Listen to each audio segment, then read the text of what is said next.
Hey guys, Miranda Mantico's here, psychic channeler, spiritual healer. I'm jumping on for our masculine healing.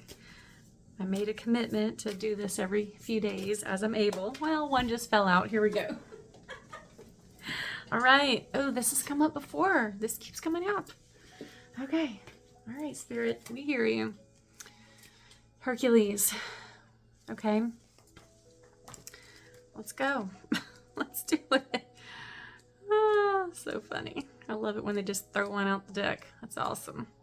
Okay. So I'm only reading the brief message on this. If you want to see the whole thing, I've actually read it before.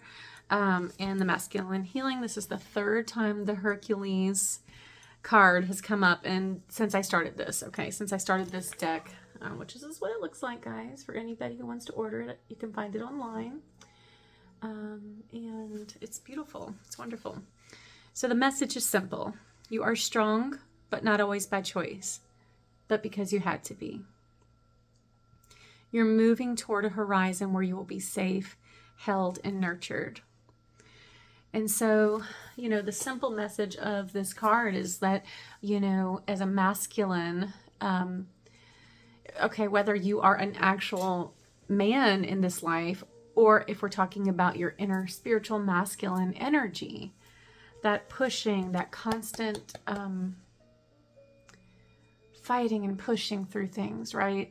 And always having to protect, always having to survive, really just being in survival mode, was what you had to do out of necessity, what many of us had to do out of necessity.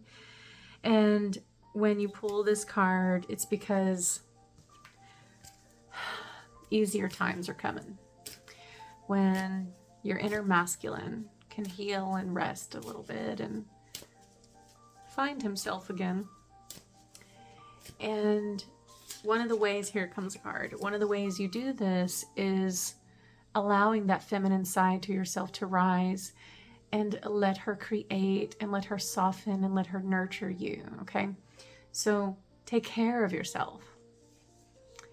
Breathe, relax, do something for yourself. And what that looks like for you is different for everyone, okay? All right. This one just fell out of the deck. Adonis.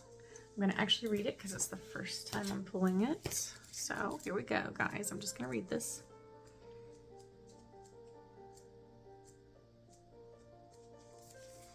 You are enough. You are worthy. You are valid. Gaining confidence will help you turn inward to find the answers. Adonis, the Greek god of beauty, was born as a result of an encounter between Mira and her father, King Theus. It all began when Miras tricked Theus into sleeping with her, siring a pregnancy. He was so infuriated by the trickery, the gods turned Mira into a myrrh tree to hide her. Born from this tree, the infant was saved by Aphrodite, who passed him over to Persephone to look after. When Aphrodite returned for him, as an adult, Persephone refused to hand him over. Zeus, the god of the sky, intervened by allocating 4 months of the year to each goddess and 4 months of freedom to Adonis. Falling deeply in love with Aphrodite, Adonis spent 4 months by her side, ultimately becoming viewed as her counterpart.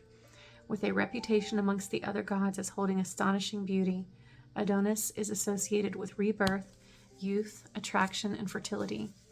Nowadays, handsome men are colloquially referred to as an Adonis. He exemplifies the standard of beauty, not just of the gods of his time, but also of the men of today. Assess your body image. Here's the message. Your worth does not come from your physicality. Your value is not born in the gym. Even Adonis probably found things he wanted to improve. Meeting the standard of beauty will not change the way you feel within without addressing internal belief systems, tying worth to idealized beauty. Feeding into unrealistic physical expectations strips you away from joy. You don't need to be perfect to attract the right people. Those giving you the time of day solely because you possess certain physical attributes are not the people for you. You were born enough. You are still enough. Everyone can benefit from developing their inner and outer qualities. However, it doesn't have to come from a place of not feeling good enough. If your self-development is coming from an intention of making yourself lovable, then that's not for you, okay? Or is it an improvement to feel the quality of life available at your healthiest state? Be honest about where your desire to improve your body comes from. Is it from a wellness perspective or a lack of self-acceptance? Your intention matters. Comparison takes away from your unique qualities. Confidence comes from when you develop an internal locus of control rather than an external one. Looking to external sources for validation, approval, and direction is not conducive to confidence. Give your inner being permission to start a journey of self-love and radical self-acceptance. It is not selfish to love yourself. When you adequately accept, care for, and love yourself, you are less likely to forcefully take from others. Receiving from others is necessary and wonderful, yet tending to your own inner world with nurturing care makes it easier to balance giving and receiving in these relationships. Healing is not about becoming the most lovable person in the world. It's about accepting and loving the worst parts of you. When our dark, twisty parts are seen and acknowledged for what they are, they can be brought to light. Look to your insecurities to see where to apply the salve of self-love. I like that. Turn inward to find your answers. Embrace who you are. You no longer need validation to feel worthy of a place with your peers. That's beautiful. And great wisdom. And that's applicable really for all people. But there is so much social pressure on all people to look a certain way, right? But developing that inner self and learning to love your imperfections. And like it said, assessing whether you're doing this for the right reasons or not, right? If you want to work out, if you want to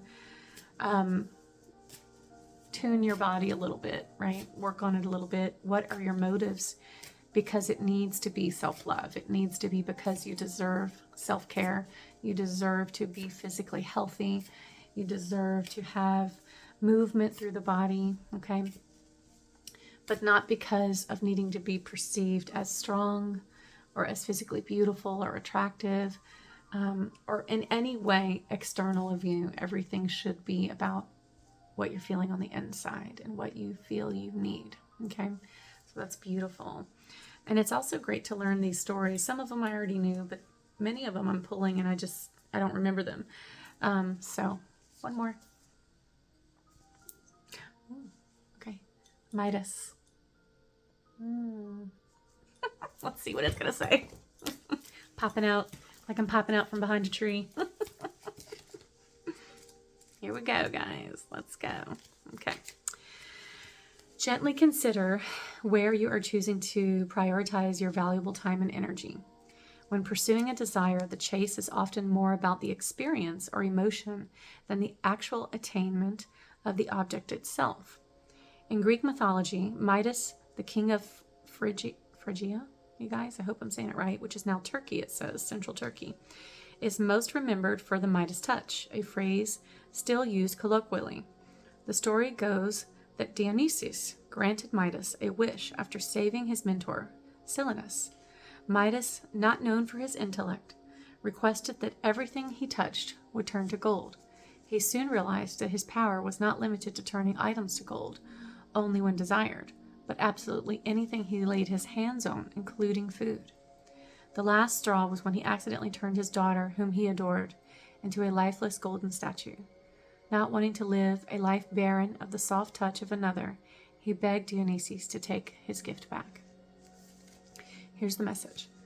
Sometimes the only thing worse than your dreams not coming true is for them to come true with unexpected or undesirable consequences. When based on distorted desire, the pursuit of happiness can be ineffectual. Attainment without self-actualization can leave you feeling trapped in a gilded cage of your own making. Strive to build a life you are content with, based on the daily functioning of your reality. Then, when the big things happen and they don't fix all of your problems, it won't be a massive letdown. What is often conceptualized as happiness can be described as joy. Joy is a temporary peaking of elation, which can feel even more noticeable when sharing with contrasting emotions. If you were in constant joy, elation would no longer be a peak. It would no longer feel as good. Good feelings fluctuate, and that's okay. Pursue happiness while also considering if you are trying to bypass other emotions. Ironically, the act of pursuing happiness can be a negative experience. Fearing the negative, though, is limiting. Trying to escape and run towards the positive is a form of resistance. Not being afraid when the negative arises is a generative experience. When you find satisfaction in the mundane, you can chase the marvelous. Relish in small daily pleasures and routines that feel good to you. People often desire things because they think they will give them a certain feeling or fill a hole in their lives. Sometimes it's not really about attaining a desire or a goal that people are striving for. It's the way they think it will make them feel once they get it. When you pin all your happiness on receiving something, you may get it and realize it hasn't transformed all of your shadow into gold. When the arrival of a manifestation doesn't bring the expected ecstatic joy, it is incredibly disappointing. Work on the underlying shadow. Arriving at a state of contentment outside of big life wins will help you enjoy those moments more when they arrive.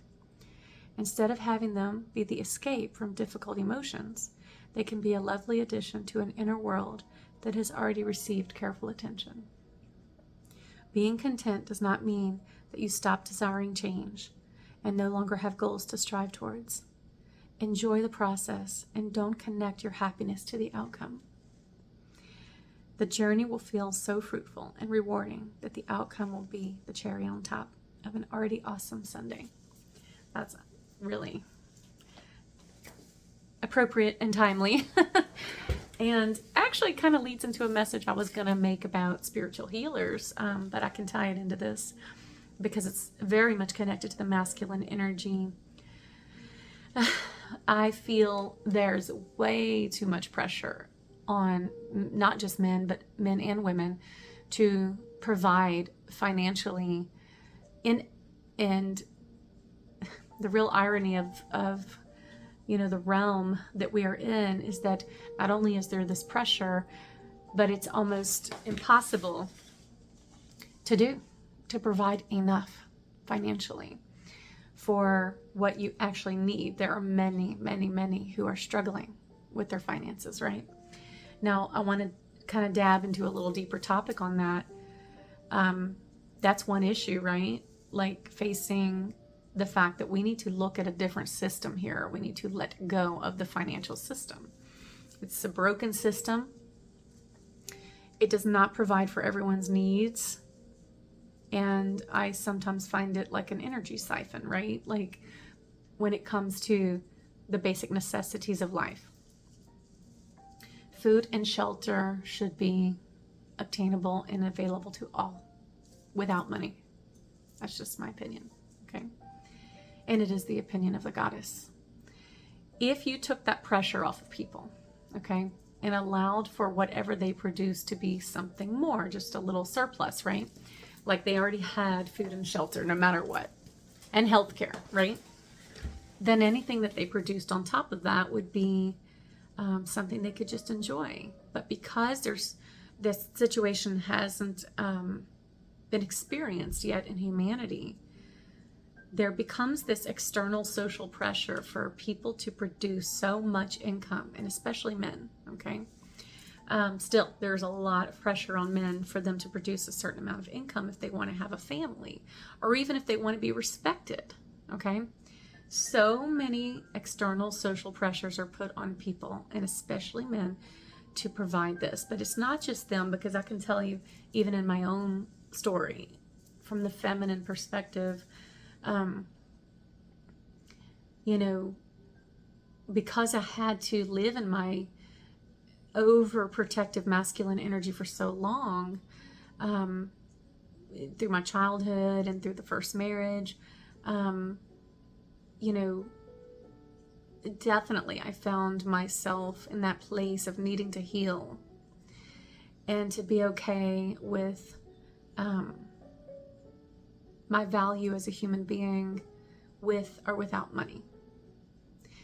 And it can be a deep wound that people don't even recognize that they have until they have to sit with themselves and consider the emotional repercussions of placing so much value on the financial system over humanity.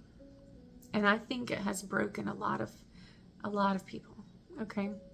And that's healable, okay? Remember that everything is healable. But I want to say that because if you are feeling unworthy of love because you are in a place of financially struggling, and it can feel like you've been abandoned, it can feel like you're breaking. It's heartbreaking to not be able to give enough to your family, your children, your spouse, when what you bring in financially doesn't cover your needs, okay? That is demasculating. And it's, again, this gets back to what the goddess was saying yesterday. That was done on purpose, to strip you of your confidence and your self-love and to make you feel like nothing. And the reason it was done is because you are everything. You are so powerful. You are so needed. You are so special. You need you. Your family needs you, and the whole world needs you. And this false construct of putting these labels on people, any person, that they have to do a certain thing, they have to do it a certain way, they have to do this, or they don't have value. I can just tell you, the goddess does not like it. She's done with it, okay? And you are loved and valued and needed and cherished by her, okay? And she accepts you. She accepts your masculine, okay? And she is not looking at you as less of a masculine based on some false narrative, okay? So I think these are very, very beautiful cards. And I think all people, male or female, or even those exploring gender, okay, can relate to this. We should all be able to, on some level, understand the pressures that have been put upon humanity that were never, ever wanted for this realm by God. So this was really good. Definitely thoughts for reflection. I'm just going to show these again. Hercules, you do not always have to be strong. Adonis, there's more to you than your physical appearance. And Midas, money does not determine your value. Very good. I love it. All right, guys, let's heal. Love you guys.